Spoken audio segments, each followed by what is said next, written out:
We hope you've enjoyed the series so far. Now let's get right down to it. La comida. Food.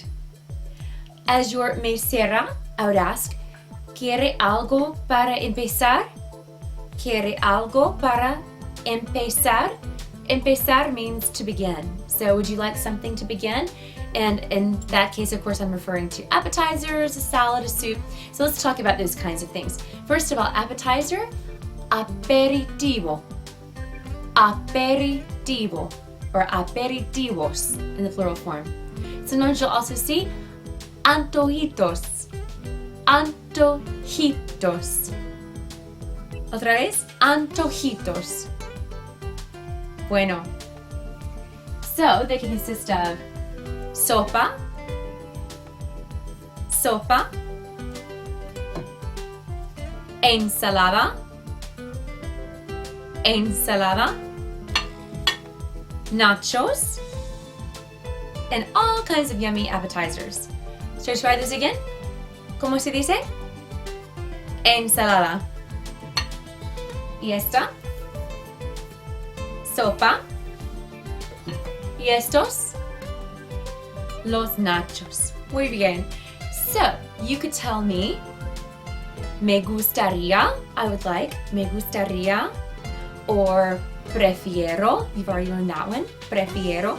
So now try telling me which of these three you would prefer. Ensalada, sopa, o nachos. ¿Quiere algo para empezar? Bueno. So, you stated one of those things, either nachos, ensalada, o sopa. Muy bien. If you need a second to think, so if you either are undecided or if you just need a minute to put your thoughts together, you can say a ver, which is let's see, a ver, let's see. Now, when you first sit down, usually at un restaurante mexicano, you'll see tostadas con salsa. Tostadas y salsa.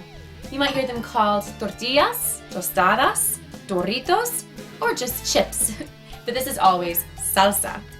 Bueno.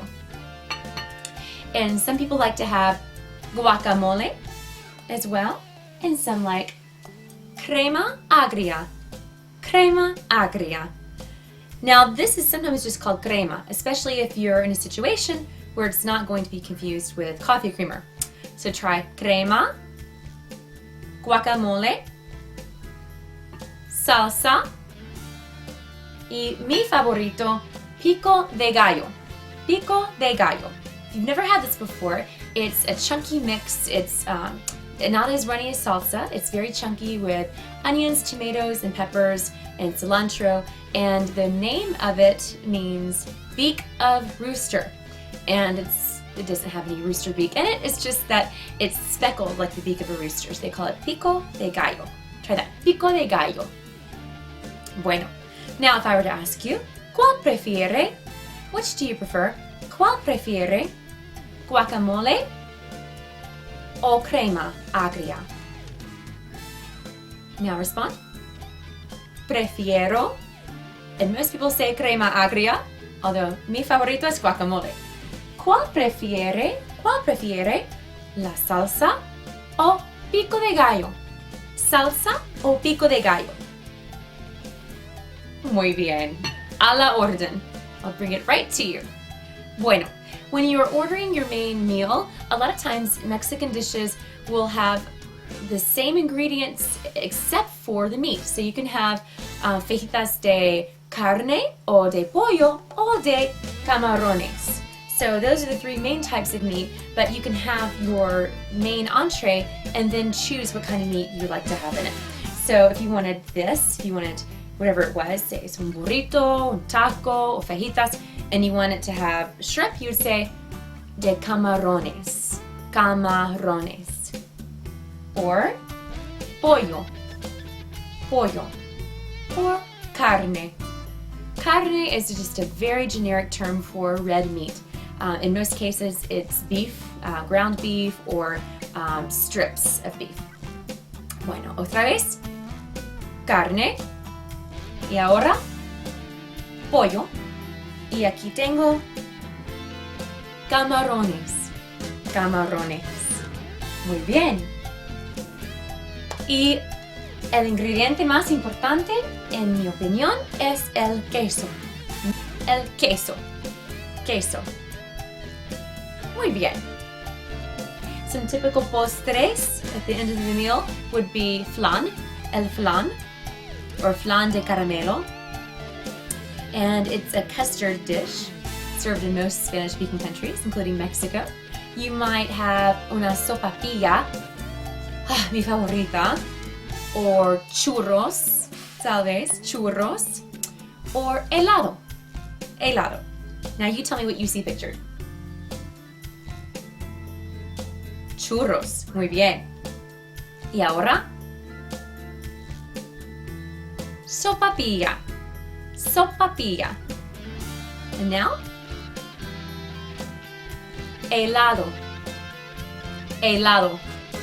Y ahora, flan, flan. So if those are your options, and I asked you, ¿quiere algo para postre, for dessert? ¿Quiere algo para postre? You could say prefiero or me gustaría, and then place your order. So what would you like? ¿Quiere algo para postre? Muy bien. And I might respond, muy bien. I might respond, no hay problema, no problem at all. Or a la orden, at your service. Try this. Muy bien. No hay problema. A la orden. And here's one more. Con mucho gusto. Now, when meeting someone, you say mucho gusto. Con mucho gusto means with much pleasure, so it's my pleasure to serve you. Try that again. Con mucho gusto. Bueno. And now let's go to the video to see some of these phrases in context. As we go through this series, you will first see videos of me as the cliente, the client or customer, with Mayra as our mesera, and you'll hear her ask me what I would like and me respond. You'll see the full version the first time around. Then we'll play it again and we'll pause when it's time for me, the customer, to speak, so that you can put yourself in the customer's shoes as the cliente to see if you can recall what it was that I ordered. That way you can practice your pronunciation. Then you'll hear me say it and be able to compare. And then the last time for each little segment, we'll give you the opportunity to respond like you would. So the server will ask a question and you give your honest response from your perspective so that you can get better practice for ordering your stuff. We hope you can put that to immediate practical use.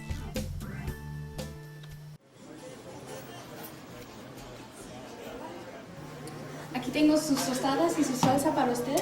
Muy bien, gracias. ¿Quiere algo para empezar? Tenemos una sopa deliciosa. A ver. No, creo que prefiero una ensalada. ¿No hay problema? Gracias. Aquí está. Gracias. Con mucho gusto.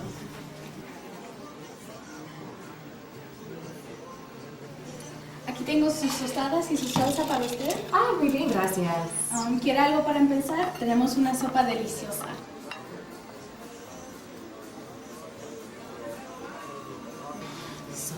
A ver. No, creo que prefiero una ensalada. ¿No hay problema? Gracias. Aquí está. Gracias. Con mucho gusto. Aquí tengo sus tostadas y su salsa para usted. Muy bien, gracias. ¿Quiere algo para empezar? Tenemos una sopa deliciosa.